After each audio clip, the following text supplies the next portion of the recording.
Hello everyone, मेरा नाम है सुनीता त्रिपाठी और मैं एक टीचर हूँ।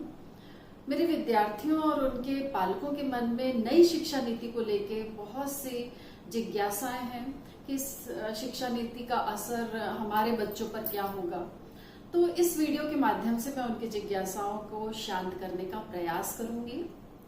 तो कहते हैं कि किसी देश में अगर बड़े बदलाव लाने हैं तो वहां की शिक्षा नीति में बदलाव लाना चाहिए, ताकि बच्चों में बदलाव आए, विद्यार्थियों में बदलाव आए और फिर वो देश को बदल सके, सही दिशा में ला सके।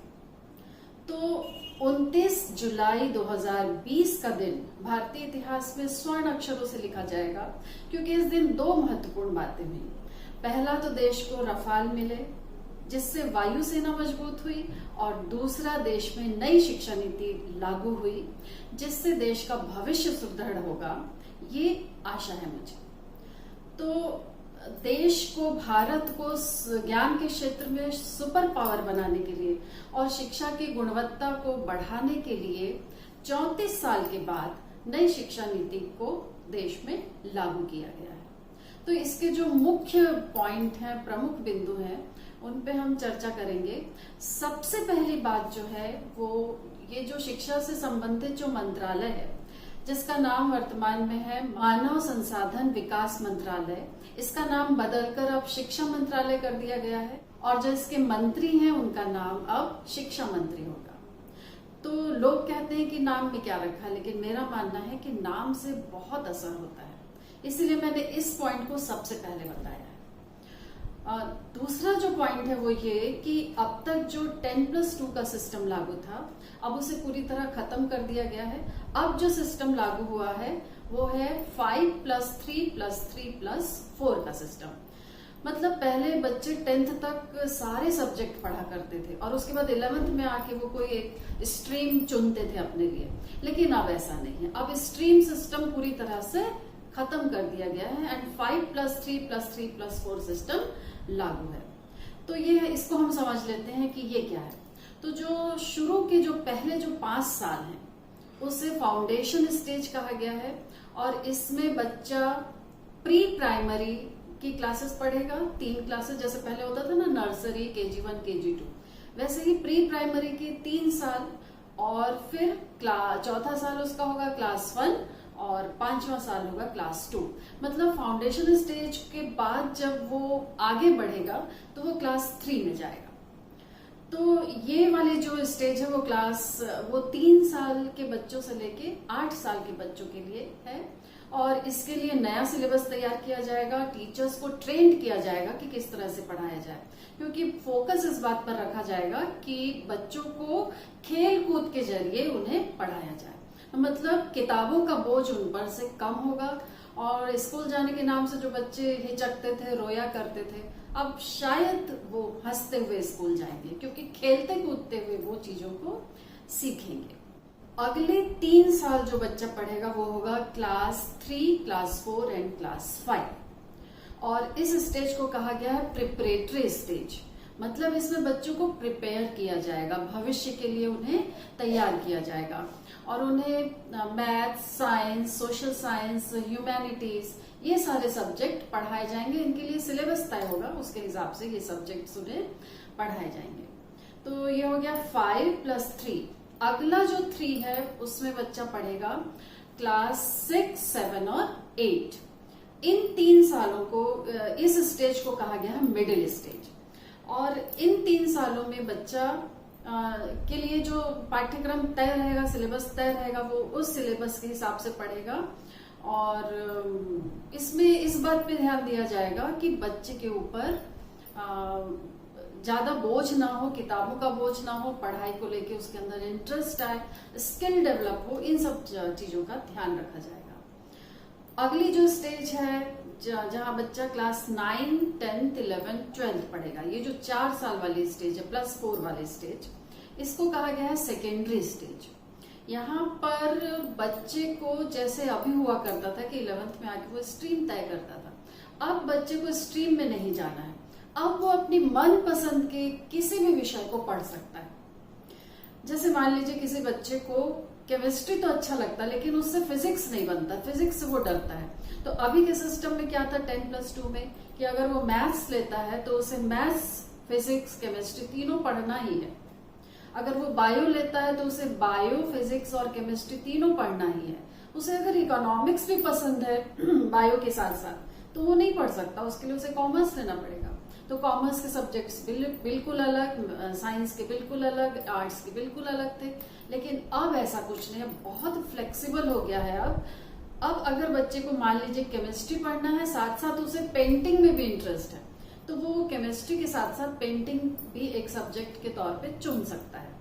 मान लीजिए उसे फिजिक्स अच्छा लगता है लेकिन उसे मैथ्स नहीं पसंद और इसके बदले उसे कोई सा स्पोर्ट्स पसंद है, तो वो फिजिक्स और वो जो भी स्पोर्ट्स है वो ले सकता है। मान लीजिए उसे मूर्ति कला पसंद है, वो ले सकता है। तो इस तरह से उसे अपनी पसंद के सब्जेक्ट चुनने का यहाँ पे पूरी आजादी मिलेगी। तो इन 4 सालों में उससे उसके चुने हुए सब्जेक्ट को बहुत गहराई से पढ़ाया जाएगा और प्रैक्टिकल नॉलेज देने की कोशिश की जाएगी, किताबी ज्ञान नहीं, प्रैक्टिकल नॉलेज। श्रम को महत्व दिया जाएगा, उसके अंदर एनालाइज करने की जो पावर है उसको बढ़ाया जाएगा, उसके अंदर जो इनोवेशन करने की पावर है उसको बढ़ाने की तरफ ध्यान दिया जाएगा और उसके अंदर स्किल डेवलप करने की कोशिश की जाएगी। तो इस तरीके से ये हुआ 5+3+3+4 सिस्टम। तो इसके अलावा जो कुछ मुख्य बातें हैं इस नई शिक्षा नीति की, इसमें सबसे महत्वपूर्ण बात यह है कि शुरू के जो 5 साल हैं उसमें जो बच्चा पढ़ेगा उसमें अंग्रेजी की अनिवार्यता को खत्म कर दिया गया है। मतलब हम लोगों में जो अंग्रेजियत का बुखार चढ़ा है ना, शायद उसे उतारने की कोशिश की जाएगी। बच्चा अपनी मातृभाषा में या अपनी राष्ट्रभाषा में या लोकल लैंग्वेज में भी अगर पढ़ना चाहे तो पढ़ सकता है। जैसे मान लीजिए कोई बच्चा मराठी है तो उसके पेरेंट्स अगर चाहते हैं कि बच्चा मराठी मीडियम से पढ़े तो वो शुरू के 5 साल वो मराठी मीडियम से पढ़ सकता है। अगर गुजराती है, गुजराती मीडियम से पढ़ने के लिए उसके लिए इंतजाम किए जाएंगे।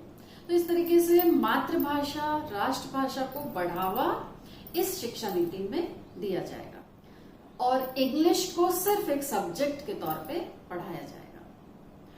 दूसरा जो एक और महत्वपूर्ण पॉइंट है वो ये है कि संस्कृत, कला, साहित्य, इन सारे विषयों पर भी जोर दिया जाएगा। जो अभी ये विषय थोड़े से नेग्लेक्टेड से रहते हैं लेकिन अब इन्हें इम्पोर्टेंस मिलेगा। इसके अलावा एक बहुत बहुत अच्छी बात जो इस शिक्षा नीति में है कि 6वीं क्लास से ही बच्चे को प्रोफेशनल स्किल की ट्रेनिंग दी जाएगी। जैसे मान लीजिए कोई बच्चा है, उसे कोडिंग में बहुत इंटरेस्ट है, तो वो अपनी पढ़ाई जो स्कूल की है वो करते हुए वो जाके कोडिंग सीख सकता है, इंटर्नशिप कर सकता है, लेकिन ये स्थानीय स्तर पर ही करेगा। मतलब लोकल, जिस शहर में, जिस जगह पे वो रहता है वहीं पर वो ये कर पाएगा। मान लीजिए किसी बच्चे को सॉफ्टवेयर में इंटरेस्ट है तो वो क्लास 6 में से ही वो इंटर्नशिप कर सकता है इन सब्जेक्ट्स में। किसी को डांस में इंटरेस्ट है तो वो किसी गुरु के पास जाके डांस सीख सकता है, उसमें वो उसको अपनी पढ़ाई के साथ जारी रख सकता है।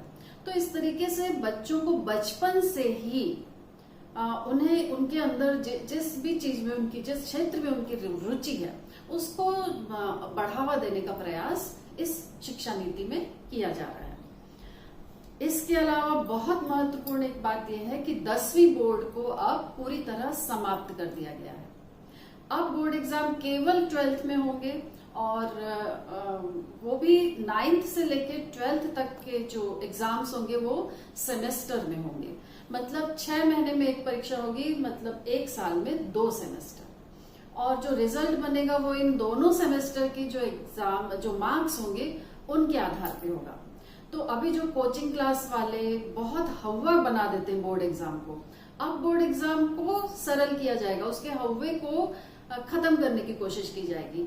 साल में 2 बार एग्जाम्स होंगे, सेमेस्टर के दोनों के मार्क्स जुड़ेंगे, प्लस विद्यार्थी खुद अपने आप को मार्क्स देगा और उसके सहपाठी मार्क्स देंगे और टीचर मार्क्स देंगे। मतलब रिजल्ट कैसे बनेगा? 2 सेमेस्टर के मार्क्स प्लस टीचर के द्वारा दिए गए मार्क्स प्लस बच्चे के खुद के द्वारा दिए गए मार्क्स और उसके सहपाठी के द्वारा दिए गए मार्क्स, इन सब को जोड़कर, और इसके अलावा बच्चे का जो बिहेवियर है, उसका आचार व्यवहार कैसा है स्कूल में, एक्स्ट्रा करिकुलर एक्टिविटीज में वो कैसा, इन सारी बातों को ध्यान में रखकर 360 डिग्री का रिजल्ट रिपोर्ट कार्ड तैयार किया जाएगा।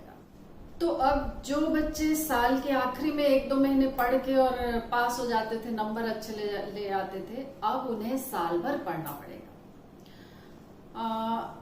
अब मान लीजिए 12th में किसी बच्चे के मार्क्स बहुत अच्छे नहीं आते हैं, कॉलेज में जाके उसको उसके पसंद के कॉलेज में एडमिशन नहीं मिलता है, तो उसके लिए एक रास्ता तैयार किया गया है कि कॉमन एप्टीट्यूड टेस्ट हुआ करेंगे, CAT। इसमें बच्चा अगर अच्छा परफॉर्म कर ले, भले ही 12th में उसके कम नंबर आए हों, तो इस कॉमन एप्टीट्यूड टेस्ट के मार्क्स के बेस पर वो अपने पसंद के कॉलेज में एडमिशन ले सकता है। अब बात करते हैं ग्रेजुएशन की। 12th पास करने के बाद जो ग्रेजुएशन की पढ़ाई होगी उसे 3 साल और 4 साल के 2 तरह के कोर्स में बांटा गया है।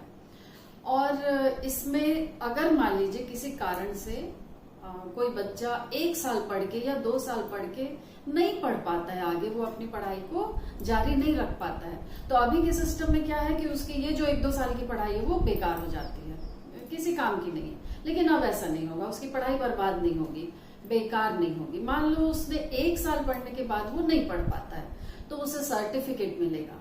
मान लीजिए 2 साल पढ़ने के बाद वो एग्जाम नहीं दे पाता है, सिर्फ उसने 2 ही साल पढ़ा है, तो उसे डिप्लोमा दिया जाएगा। 3 साल अगर वो पढ़ लेता है तो उसे डिग्री मिलेगी, बैचलर डिग्री। और अगर वो 4 साल पढ़ता है तो बैचलर डिग्री के साथ साथ उसको रिसर्च का सर्टिफिकेट भी मिलेगा। तो इसके बाद वो 1 साल का PG करके सीधे PhD कर सकता है। इस शिक्षा नीति में MPhil को पूरी तरीके से खत्म कर दिया गया है और इस सिस्टम को कहा गया है multi entry and multi exit system. मतलब बच्चा कभी भी एंट्री ले सकता है एजुकेशन सिस्टम में और कभी भी एग्जिट हो सकता है। कभी भी एंट्री एग्जिट हो ले, उसकी पढ़ाई बेकार नहीं जाएगी कभी भी। अब सबसे बड़ा सवाल ये है कि ये जो शिक्षा नीति है ये व्यवहारिक रूप से कब लागू होगी। तो मैं बता दूं कि इसे जो अगला जो आने वाला जो सेशन है 2021-22, इसमें जो शुरू की जो प्री प्राइमरी लेवल की जो पढ़ाई है सिर्फ उस पर इसको लागू किया जाएगा।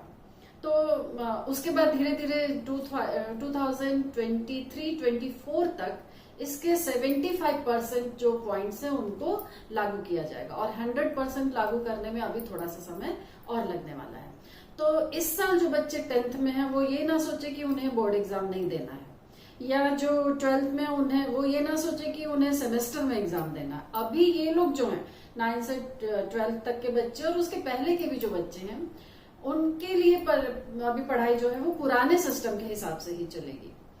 तो इसको लागू होने में अभी थोड़ा समय लगेगा। अभी भी बहुत सी बातें ऐसी हैं जो अभी स्पष्ट नहीं हुई हैं। तो जैसे जैसे आगे अपडेट्स आएंगे आपको अवगत कराया जाएगा। तो हम ये आशा कर सकते हैं कि इस शिक्षा नीति के तहत जब बच्चा अपनी पढ़ाई पूरी करके व्यवहारिक जिंदगी में जब वो आएगा तो वो स्किल्ड रहेगा। उसे रोजगार मिले या ना मिले, उसे सरकारी या प्राइवेट नौकरी मिले या ना मिले, उसके सामने रोजगार का संकट पैदा नहीं होगा। वो उसकी जिस भी क्षेत्र में रुचि है उसमें वो इतना स्किल्ड हो जाएगा, इतना वो हुनरमंद हो जाएगा कि वो अपनी जीविका आराम से चला सकता है, अपना खुद का वो काम शुरू कर सकता है और आराम से अपना जीवन यापन वो कर पाएगा।